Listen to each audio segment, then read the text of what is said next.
ایسی ہیں جس سے ادھر ادھر ہوئے ہمارا گزارا نہیں ہوگا. آپ نے منموہن سنگھ صاحب کی اگزامپل دی. منموہن سنگھ صاحب نے جو اکنامک پالیسی شفٹ انڈیا کے اندر لے کر آئے تھے, آج اس کا ثمر نریندر مودی اپنے طور پر اپنا دکھا کر اس کو جو ہے وہ ہی is actually having that fruit at this point in time. لیکن پاکستان کے اندر کوئی ایسا بندہ نہیں آیا, کوئی ایسا رہنما نہیں آیا. سب نے بولا ہم اکانومی کو صحیح کریں گے. سب جو ہیں وہ قرضے لے لے کر سارے کام کرتے رہے. اس طرح نہ میں اپنا گھر چلاتی ہوں, نہ آپ اپنا گھر چلاتے ہوں گے, نہ ڈاکٹر اکرام اپنا گھر چلاتے ہوں گے. جیسے ہم پاکستان پورے کے پورے ملک کو, وہ بھی نیوکلیئر آرمڈ ملک کو چلا رہے ہیں. یعنی ہمارے زر مبادلہ کے ذخائر, انڈیا کے زر مبادلہ کے ذخائر ہے جی 576.6 ارب ڈالر. بنگلہ دیش جو ہم سے بعد میں بنا, اس کے ہم 32 ارب ڈالر, اور پاکستان کے اس ٹائم پر ہے 3 ارب ڈالر. مطلب شرمندگی والی بات ہے. تو ایسی صورتحال میں اب کیا اسٹرکچرل ریفارمز کریں ہارون صاحب, اور is it too late already? نہیں جی, اٹس نیور ٹو لیٹ. دیکھیے میرے حساب سے ہم ہمیشہ یہ بات کرتے تھے کہ اگر ہمیں کوئی بیل آؤٹ نہیں کرے گا تو مجبوراً ہمیں کام کرنا پڑے گا. اب ہم وہاں پہنچ گئے ہیں, لیکن سوال یہ پیدا ہوتا ہے پھر سے کہ یہ کام کرے گا کیا. ہماری فالٹ لائنز بڑی سمپل ہیں, ہم بارہا آپ کے چینل پر دوسرے پہ اینالائز کر چکے ہیں. We have a very serious macro economic imbalance. ہمارے پاس انرجی سیکٹر کے اندر جو ہے ڈسٹورشنز ہیں, ہماری اسٹیٹ اونڈ انٹرپرائز بلیڈ کر رہی ہے, اور ہم نے 25 لاکھ لوگوں کو ہر سال نوکری فراہم کرنی ہے. اب یہ فالٹ لائنز ہیں. اب ان فالٹ لائنز کو ٹھیک کرنے کے لیے ہم عجیب عجیب طریقے ڈھونڈتے ہیں. کبھی تو ہم کہتے ہیں کہ کوئی ورلڈ بینک یا کوئی چین یا کوئی باہر سے آ کے کر دے, پھر ہم کہتے ہیں کوئی ٹیکنوکریٹک کا ایک سیٹ اپ بنا دیں, وہ کر دے. سیاستدان ذمہ داری لینے پہ نہ تیار ہے, نہ ان کے پاس کوئی تجربہ مجھے دکھائی دے رہا ہے. جو جن ممالک نے یہ کام کیا ہے, دیکھیے آپ نے بھی بنگلہ دیش کی بات کی, کمبوڈیا نے کیا ہے, ویتنام نے کیا ہے, انڈونیشیا نے کیا ہے, اور ہمارے لائف ٹائم میں کیا ہے. اب یہ کام وہ اس طرح کرتے ہیں کہ آپ اپنی سیاستدان کا اس وقت کام, سب سے بڑی ریفارم یہ ہے کہ وہ حکومت کا سائز چھوٹا کر کے وہ مائکرو مینجمنٹ سے نکل جائے. ہارون صاحب ادھر الٹا ہو رہا ہے, وہ مائکرو مینجمنٹ سے نکل جائیں. یہاں تو ہم الٹا کر رہے ہیں کہ ہم بڑھتے چلے جا رہے ہیں. اچھا, آپ سیاستدان نے سمت دے دی ہے کہ یہ میری 4 پرائیورٹیز ہیں. اس کے بعد جو ادارے ہیں, جیسے اگر پرائیویٹائزیشن پرائیورٹی ہے تو آپ پرائیویٹائزیشن کمیشن کو انڈیپینڈنٹ کر کے ایک 5 سال کا ورلڈ کلاس سی او لگا دیجئے, اور ان کو آپ ٹارگٹس دیجئے. نہ کہ بیوروکریٹس ان سے یہ پوچھیں کہ جی کس افسر کو لگانا ہے, آپ نے کرسی کیوں خرید لی, آپ نے کار کیوں بیچ لی. آپ جس بات کی بات کر رہے ہیں نا ہارون صاحب, وہ جڑ سے لے کر جو تنا ہے اس تک ساری چیزیں صحیح کرنے والی بات ہیں, تب پتوں کے اندر رنگ نظر آئے گا والی بات ہے. لیکن ڈاکٹر اکرام, نہیں, صرف ایک ریفارم چاہیے کہ آپ ڈی ریگولیٹ کر کے پروفیشنلز کے لیے سپیس کریٹ کر دیں, خود کرنے کی سینٹرلائز کوشش نہ کریں. صحیح. اچھا ڈاکٹر صاحب, مسئلہ یہ ہے ڈاکٹر اکرام کہ پاکستان اب اس 23ویں آئی ایم ایف کے پروگرام سے نکلے گا تو 24ویں میں جانے کے لیے ہم آلریڈی تیار بیٹھے ہیں کہ we are going to go towards the 24th one. ہم نے کوئی دوسرا طریقہ سوچا بھی نہیں ہے. خان صاحب بھی کہتے ہیں میں حکومت میں آؤں گا تو میں آئی ایم ایف کی طرف جاؤں گا. یہ حکومت آلریڈی بتا چکی ہے, اب اکانومی کے اتنے برے حالات ہیں نا کہ ہمیں اگلی دفعہ بھی آئی ایم ایف کی طرف, یعنی ہم نے ریفارمز کا تو سوچنا ہی نہیں ہے. ہم نے کہنا ہے چلو یہی اسٹاپ گیپ ارینجمنٹ چلائی رکھتے ہیں, جب تک ہمیں ہے تب تک تو کم از کم یہ معاملہ چلتا جائے گا. کب تک چل سکتا ہے ایسے؟ میرا خیال ہے کہ اگر یہ 10واں ریویو ہوتا ہے, 9th تو خیر انشاءاللہ مکمل ہوگا, تو آپ کو اندازہ ہوگا کہ آہستہ آہستہ آئی ایم ایف جو ہے وہ اپنی کنڈیشن سخت کرتا چلا جائے گا. جب ہم اگلے پروگرام میں جائیں گے, جیسا آپ نے فرمایا کہ ان کے ہاں کوئی سنجیدگی نہیں ہے اور یہ شادیانے پہ جاتے ہیں, جب انہیں کوئی آئی ایم ایف سے ٹرانش مل جاتی ہے, وہ اس بیل آؤٹ کو میں تو ڈیتھ بلو کہتا ہوں کہ دیکھیے یہ اس طرح کی حرکتوں سے تو پھر ہم کبھی بھی اپنے آپ کو ریفارم نہیں کریں گے. اب پہلے سے ہی اگر آپ کی ذہنیت یہ ہے کہ جی چلیں کوئی بات نہیں, ہم نے اب زندگی لوگوں کی آپ نے حرام کی ہوئی ہے, اکانومی پوری آپ کی بند ہے, پہیہ بالکل اس وقت معیشت کا بند ہے, اگر آپ انفلیشنز کے نمبر دیکھتے ہیں, باقی ساتھ کوئی کہاں پہ ہم کھڑے ہیں, مگر اس کے باوجود نہ ہم سیاسی عدم استحکام ختم کرنا چاہتے ہیں, نہ ہم جو اتنا بڑا ڈیفیسٹ جس کا ذکر ابھی ہارون شریف صاحب نے کیا وہ اس کو کی طرف ہماری کوئی سنجیدگی ہے. اور ایک دفعہ دیکھیے یہ چلا تو بڑی تیزی سے جاتا ہے ڈیفیسٹ, مگر یہ بحال بڑی مشکل سے ہوتا ہے. میں آپ سے عرض کروں اس میں کئی سال لگ جاتے ہیں. یہ اتنا irreparable لاس بعض اوقات ہوتا ہے کہ بڑی بڑی اکانومیز اور بڑے بڑے آپ نے USA کو دیکھا تھا کہ کیسے وہ ودر اوے ہوا. تو اس طرح کی چیزوں کے بارے میں ہمیں بہت سنجیدگی سے بات کرنی چاہیے, مگر ہمارے ہاں افسوس یہ ہے کہ دراصل اس کو بھی بہت ہی ہم روٹین کی چیز لیتے ہیں. ابھی IMF تو اپنی شرائط اور سخت اس لیے کرے گا کہ آپ نہ صرف یہ کہ شرائط مان کر توڑتے ہیں بلکہ بالکل اس کے الٹ کام کرتے ہیں. صحیح. جو آپ کو کہا جاتا ہے بالکل آپ اس کا ڈائمیٹریکلی اپوزٹ چیزیں کرتے ہیں. تو یہ کسی طرح بھی میں سمجھتا ہوں کہ ایک نیشن کے لیے جو اب 225 کہتے ہیں, پتہ نہیں میرے خیال میں آبادی بھی تو ہم اپنی صحیح کاؤنٹ نہیں کرتے آج تک, کتنے ہو چکے ہیں. نہ ہمیں اپنی یوتھ کی کوئی پرواہ ہے, نہ اس بات کی پرواہ ہے کہ پاکستان ایٹ 100 کیا ہوگا. اب دیکھیں 75 کے اوپر انڈیا نے, 50 کے اوپر بنگلہ دیش نے جو کمالات کیے ہیں, چاہے ان کے ہاں بھی بڑی پرابلمز ہیں مگر کم از کم مائکرو نمبرز تو ان کے ٹھیک ہیں. ہمیں تو اپنی مائکرو مینجمنٹ نہیں آتی, بڑی اصلاحات ہم نے کیا کرنی ہے. ہر وقت ہر دوسرے سال ہم ایک بحران کا شکار ہوتے ہیں اور اس میں ہمارے مائکرو نمبرز جو ہیں وہ اتنے خراب ہو جاتے ہیں. تو اگر ہماری مینجمنٹ کا یہی حال ہے کہ ہم اتنی چھوٹی چیزیں نہیں کر سکتے, تو جو ابھی ہارون شریف صاحب نے کہا مائکرو ان بڑی مینجمنٹ کیسے چیزوں کے کریں لیے گے, تو ظاہر ہے کہ بہت مشکل ہے کہ اس کے لیے ہم اور اپنے طور پر ذہنی وہ طور پہ دل کیا کریں. اور وہ جگرا جو ہے وہ شاید ہمارے پولیٹیشنز میں نہ ہوں, بیکاز وہ سٹیپس بڑے مشکل ہیں. Doctor Ikram ul-Haq sahab, thank you very much for joining me. Haroon Sharif sahab بہت شکریہ آپ نے جوائن کیا. لیکن ایک بات تو بڑی واضح ہو گئی ہے کہ اس ٹائم پر اگر ہم لوگوں نے چیزیں چینج نہ کی تو وہ کہتے ہیں راستے سے ایک جو ڈگری ہے وہ بھی کوئی ادھر ادھر ہو جائے تو چلتے چلتے وہ بہت دور چلا جاتا ہے اصل راستے سے. آج سے 45 سال بعد پاکستان کی آبادی آپ کے ہاتھ میں اس طرح سے ہوگی کہ جیسے ٹکنگ ٹائم بام, جو کہ ابھی سے سٹارٹ ہو گیا ہے, لیکن آبادی بہت تیزی سے بڑھ رہی ہے. ان کو اناج دینا, ان کو روزگار دینا, ان کو جس طریقے سے پاکستان کی اکانومی بڑھ رہی ہے اس حالات سے بچانا, ایک ڈیٹ سٹیٹ بننے سے بچانا پاکستان کو, دس از آف utmost importance. اب سیدھا نہ کیا اور اب بھی IMF کے پاس جا کے ہم لوگوں نے اسی طریقے سے پیسے مانگے تو پھر معاملہ تو اسی طرح چلتا رہے گا, بلکہ خراب ہوتا جائے گا اور پاکستان کی سالمیت پر سوال اٹھنے لگ جائے گا. So we need to take a step right now. Break کی طرف جائیں گے, بریک کے بعد نیکسٹ ٹاپک کی طرف بڑھیں گے.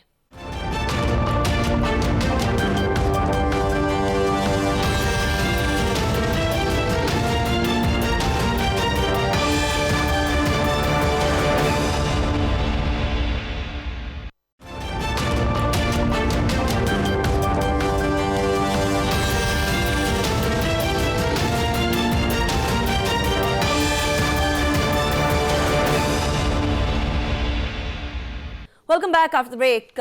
بریک پہ جانے سے پہلے ہم اکانومی کی بات کر رہے تھے اور پاکستان کی اکانومی کی بات کر رہے تھے, لیکن ہمارے ہمسائے میں بہت ساری اکانومیز بہت تیزی سے گرو کر رہی ہیں اور انڈیا کی بھی بات آئی تھی اس دوران.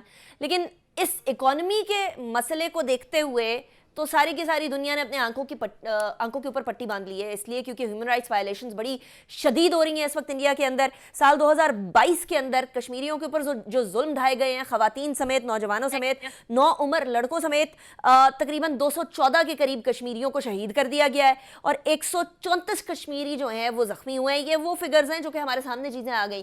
دیر آر لاٹ آف تھنگز جو کہ چھپا دی گئیں, جو کہ ہمارے سامنے نہیں آئیں. محاصروں اور تلاشیوں کے دوران 1350 کشمیریوں کو حراست میں لیا گیا اور 44 مکانات کو منہدم کر دیا گیا. یہ بھی یاد رہے کہ اسرائیل کے طور پر جس طریقے سے اسرائیل فلسطین کے ساتھ سلوک کر رہا ہے, وہی سلوک اب انڈیا کشمیریوں کے ساتھ کر رہا ہے. بھارتی فورسز نے گزشتہ 34 برس کے اندر تقریباً 96,163 کشمیریوں کو شہید کیا. تقریباً 1 لاکھ کشمیری ایسے ہیں جو کہ شہید ہو چکے ہیں. الارمنگ صورتحال ہے. کیا انٹرنیشنل کمیونٹی اس کے اوپر صرف اکانومی کی پٹی باندھ کر سوئی رہے گی یا نہیں؟ عادل نجم صاحب ہمارے ساتھ موجود ہیں, very senior analyst and professor at Boston university as well. بہت شکریہ عادل صاحب, آپ نے ہمیں جوائن کیا. It's a pleasure having you.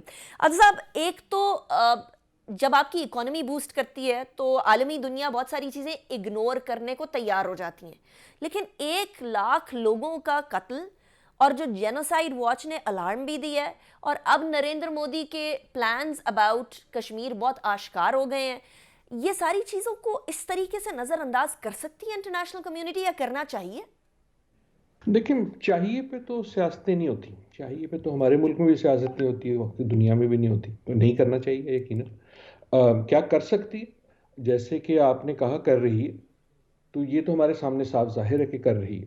اب سوال یہ ہے کہ ہم کیا کر سکتے ہیں.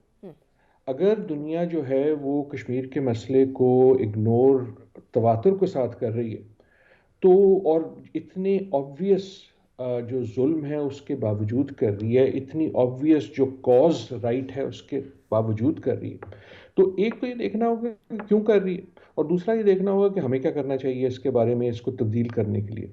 اگر جو آپ کا مفروض ہے درست ہے، مطلب اس کے علاوہ بھی چیزیں، صرف اس لیے نہیں کر رہی کہ انڈیا کی اکانومی بہت بڑی ہے۔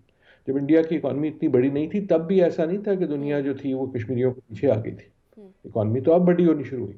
تو کچھ یہ ہے کہ بھارت کو اگنور کرنا دنیا کے لیے بڑا مشکل ہے، نہ صرف بڑی اکانومی ہے، 1 بلین کا ملک ہے، اب وہ دنیا کا سب سے بڑا ملک ہو گیا، تو اس کو اگنور کرنا مشکل ہے۔ لیکن میرے خیال میں ہماری خود احتسابی کا سوال یہ بھی ہے کہ ہمیں اگنور کرنا بڑا آسان ہے، اچھا، کشمیر کو اگنور کرنا بڑا آسان ہے۔ اگر یہ مفروضہ مان لیں کہ صرف اکانومی کی وجہ سے اس کو نظر انداز کیا جاتا ہے، تو پھر ہمیں یہ سیکھنا چاہیے کہ یار ہم بھی اپنی اکانومی ٹھیک کر لیں، ہم بھی اپنی اکانومی اس لیول تک لے آئیں کہ جب ہم بات کریں تو ہمیں اگنور کرنا مشکل نہ ہو، اتنا آسان نہ ہو۔ اگریڈ۔ رائٹ، میں چیز کو ڈائیورٹ کرنے کی کوشش نہیں کر رہا، میں اسٹریٹجک بات کر رہا ہوں کہ ان اے وے ہمارے پاس ایک حقیقت ہے جس کا آپ نے اظہار کیا، اس پہ یا تو ہم ماتم کر سکتے ہیں، یا تو ہم وہ کراکوڈائل کے آنسو بہا سکتے ہیں کہ وہ دنیا بڑی امورل ہے۔ یار امورل تو ہم بھی ہیں، ہماری دنیا میں، ہمارے اپنے ملک میں جو مسائل ہیں وہ کم ہیں۔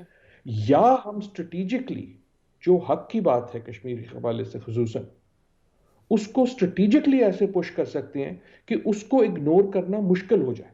صحیح۔ یقیناً اس کا ایک پہلو یہ ہے کہ ہم تواتر کے ساتھ جیسے کرتے رہے ہیں اس ظلم پہ روشنی ڈالتے رہیں، اس ظلم سے پردہ اٹھاتے رہیں جو کشمیریوں کے ساتھ ہو رہا ہے۔ لیکن اس صرف بات کرنا میرے خیال میں انف نہیں ہے۔ رائٹ۔ ہمیں اپنی بین الاقوامی سیاسی صورتحال کو بہتر کرنا ہوگا تاکہ ہم بھی پریشر ڈال سکیں۔ جب میں ہم کہتا ہوں تو خصوصاً پاکستان ہے، لیکن صرف پاکستان نہیں ہے، یہ باقی مسلمان ممالک کون سی کوئی کشمیر کی اتنی باتیں کر رہے ہیں، اگریڈ۔